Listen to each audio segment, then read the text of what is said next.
Hey adventurers, welcome back to another episode. Sorry, it's been a hot minute. Life got a little busy for a second and spiraled out of control.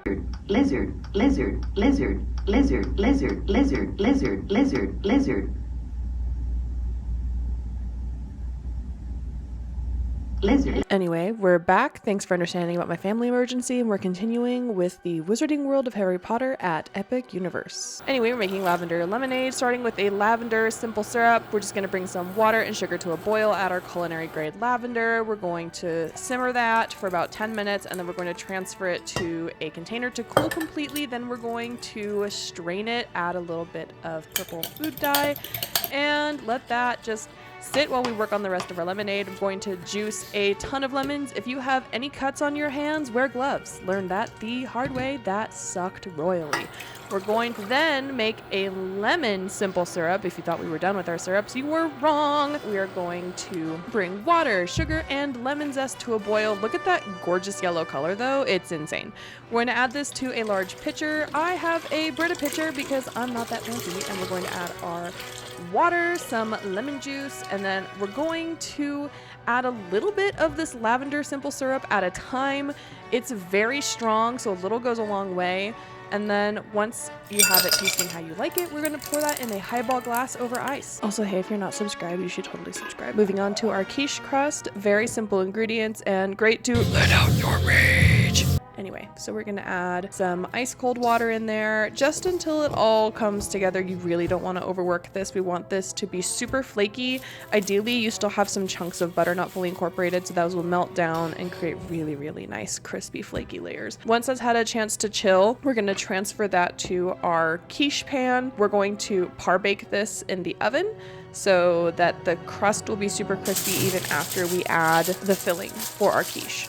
I'm using beans to provide support to the crust while it bakes because my pie weight is too small in circumference. I'm also using a fork to crimp the edges to give it a rustic look, definitely because I'm going for the rustic look and not because I'm bad at pie crust edges. So the quiche in the parks is described as a quiche Lorraine, so I'm going to crisp up some bacon. I did that in the pan, rendered the fat, and then I actually put it under a broiler for like 10 minutes and it got really nice and crispy. Then I'm going to caramelize some onions. I'm using a little bit of a cheater method to get them to cook down a little bit faster by putting in some water. I don't know how it works, it just does. And then for my quiche filling itself, I'm using eggs, a majority of heavy cream, and then some whole milk. I've found that this makes a really silky, creamy, custardy almost quiche like batter. So it's delicious. Definitely recommend. Once the crust is par baked, we're gonna put the filling in, and then look at it. She's gorgeous. We're going to work on the Mornay sauce now. I've never made a Mornay sauce before. I was very concerned about how it would turn out, so I just used like a traditional recipe for this. I did read a tip online not to let it get above, I want to say it was 148 degrees or 138 degrees. Otherwise, the proteins in the cheese will separate and that you'll end up curdling your Mornay sauce. So definitely keep an eye on that. And then for the berries, it says it's drizzled with a lavender infused honey. So I put some lavender, water, and honey in a pot, simmered that, and then strained it. And that was actually stellar. So we're just going to plate this up. I have a slice of that hot quiche with that super creamy Mornay sauce. I'm addicted to that now. And then some chives. Look, I would like to know why I made that sound too, but here we are. I'm working on the shortbread for the shortbread cookie butter Bavarian whipped cream topping for the Butterbeer crepes. That was a mouthful. Anyway, so now that the shortbread is in the oven, we're going to work on the Bavarian cream. This is similar to a pastry cream, except it's a little bit different. And so we're just going to make sure we temper our eggs. We don't want scrambled egg in our Bavarian cream. So you are going to strain that mix. You're going to strain it. And then we're going to make our cookie butter. I've never made cookie butter before, but it was very easy. You just blend up your dry cookies, add a little bit of milk, add a little bit of vanilla, add enough milk so that it's a consistency that you like. And there you go. We're also going to work on our butterscotch. Butterbeer is basically just butterscotch, and butterscotch is caramel, except instead of regular sugar, you use dark brown sugar. So I use dark brown sugar, and there we go. This is our crepe batter. I actually prepped this the night before, but through the magic of editing, it looks like it's all in the same day. You want your crepe batter to sit for at least like 4 hours. At least 4 hours. Ideally overnight. And so I made this the night before, and these turned out so good. Just make sure to, again, strain your batter so you don't have any lumps in your crepes.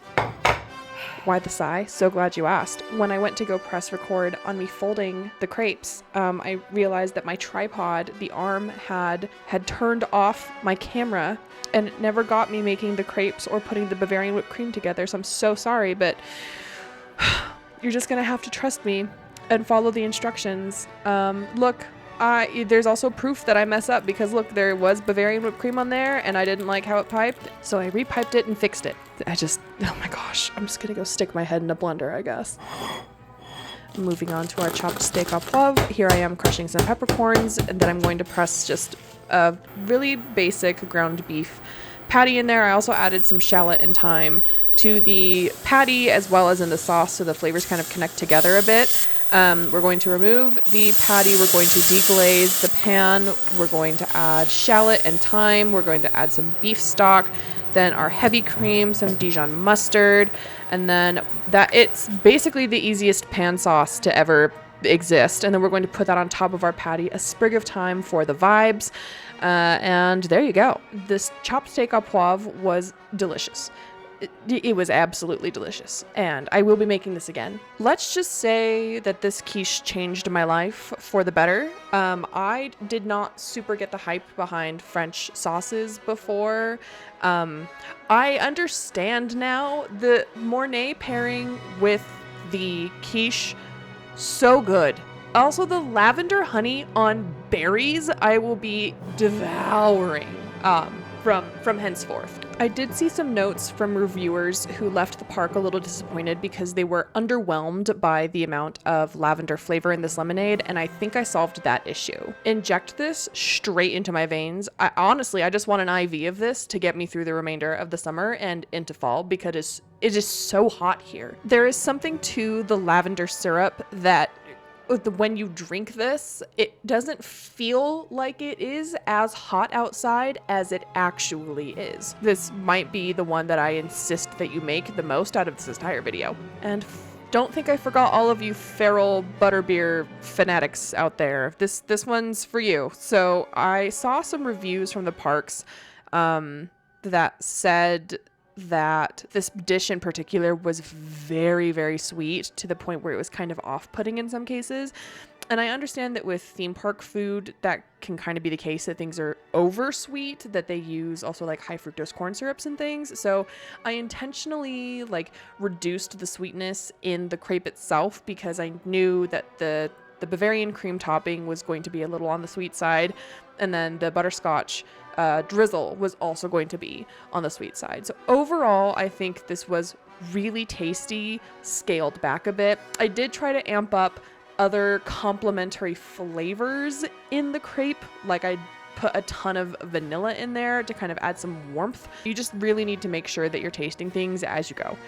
I was very pleased with how this video turned out. I had a lot of fun working on this video. You have some classic Harry Potter elements to it, with the butterbeer crepe in particular, but I also felt that it was really nice that there were some classic French touches here as well. I will say that I found, because of the nature of the park itself, I found the custom food a little lacking. I thought the theming for the food was better for the Super Nintendo World part of Epic Universe as well as Dark Universe.